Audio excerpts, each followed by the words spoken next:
Pemirsa, beberapa wilayah di Indonesia tengah dilanda cuaca panas dalam beberapa hari terakhir.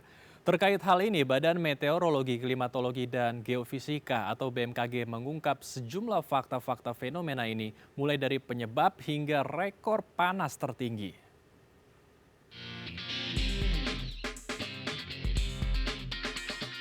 Sejumlah wilayah di Indonesia diselimuti cuaca panas yang terbilang ekstrim dalam beberapa hari terakhir. Fenomena alam ini dirasakan di sejumlah kota, terutama di bagian Indonesia Selatan. Masyarakat banyak yang mengeluhkan cuaca sangat panas yang tak biasa dan seringkali muncul justru setelah tiba-tiba mendung dan hujan. Menurut Badan Meteorologi, Klimatologi, dan Geofisika, selama tanggal 1 hingga 7 Mei 2022, suhu maksimum rata-rata wilayah di Indonesia berkisar 33 derajat hingga 36,1 derajat Celcius. Dengan suhu maksimum tertinggi di angka 36,1 derajat Celcius yang terjadi di wilayah Tangerang, Banten, dan Kalimarau, Kalimantan Utara. Kondisi ini masih dalam kondisi normal. Panas terik yang terjadi disebabkan posisi semu matahari yang saat ini telah berada di wilayah utara ekuator yang mengindikasikan bahwa sebagian wilayah Indonesia akan mulai memasuki musim kemarau. Baik, untuk mengetahui lebih lanjut sebetulnya seperti apa cuaca yang sedang kita hadapi saat ini, kita akan membahasnya lebih lanjut bersama dengan Mbak Gita Agita Vivi maksud kami selaku Prakirawan BMKG. Selamat siang Mbak Agita, apa kabar? Baik, selamat siang. Alhamdulillah kabar baik. Baik Mbak Agita, selama beberapa pekan terakhir kita menghadapi cuaca panas yang cukup ekstrim karena suhunya itu di angka 34 hingga 36 derajat. Namun selain suhu panas, di beberapa hari lain selanjutnya itu juga mengalami musim hujan. Ada musim hujan atau cuaca hujan juga dengan intensitas yang cukup tinggi, cukup lebat.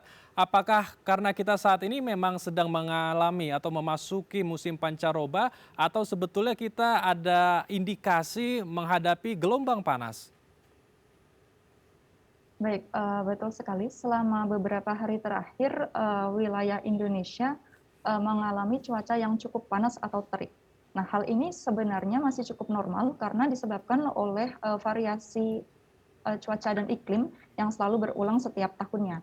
Nah, hal ini karena diakibatkan oleh adanya posisi semu matahari yang saat ini sudah berada di wilayah utara ekuator dan mengindikasikan bahwa wilayah Indonesia ini akan memasuki musim kemarau. Hmm. Nah, pada musim kemarau ini tingkat pertumbuhan awan dan fenomena hujannya akan lebih berkurang sehingga cuaca cerah pada pagi menjelang siang hari akan cukup mendominasi. Hmm. Nah, akibat adanya cuaca yang cerah pada pagi dan siang hari inilah optimum penyinaran matahari dapat diterima di permukaan bumi sehingga sinar matahari yang sampai ke permukaan bumi ini akan mengakibatkan terjadinya peningkatan suhu yang cukup signifikan untuk wilayah Indonesia secara umum. Dan memang tadi disampaikan bahwa setelah panas terik beberapa hari diikuti oleh curah hujan yang cukup tinggi, ini memang merupakan suatu sifat dari musim kemarau itu sendiri, yakni tumbuhnya awan-awan hujan akibat proses konvektif atau pemanasan. Jadi saat energi panas yang diterima permukaan bumi sudah cukup, akan menyebabkan pertumbuhan awan dan hujan. Demikian. Berarti karena kita ingin memasuki musim kemarau ya, musim panas ya. Dan ini efeknya atau indikasinya tentu berbeda ya dengan gelombang panas. Sebetulnya secara terminologi, apa yang membedakan musim panas, musim kemarau dengan gelombang panas, Mbak Agita? Baik, untuk wilayah Indonesia sendiri, kami tidak menggunakan terminologi musim panas karena memang di Indonesia tidak ada musim panas begitu ya. Kami lebih menggunakan terminologi musim kemarau, di mana curah hujan lebih sedikit daripada musim penghujan. Nah, untuk perbedaan dengan gelombang panas atau heat wave sendiri, menurut Organisasi Meteorologi Dunia atau WMO, dijelaskan bahwa gelombang panas ini diindikasikan dengan udara panas yang berkepanjangan bisa mencapai 5 hari, di mana suhu udara maksimum harian bisa mencapai lebih dari 5 derajat Celcius dari suhu normalnya.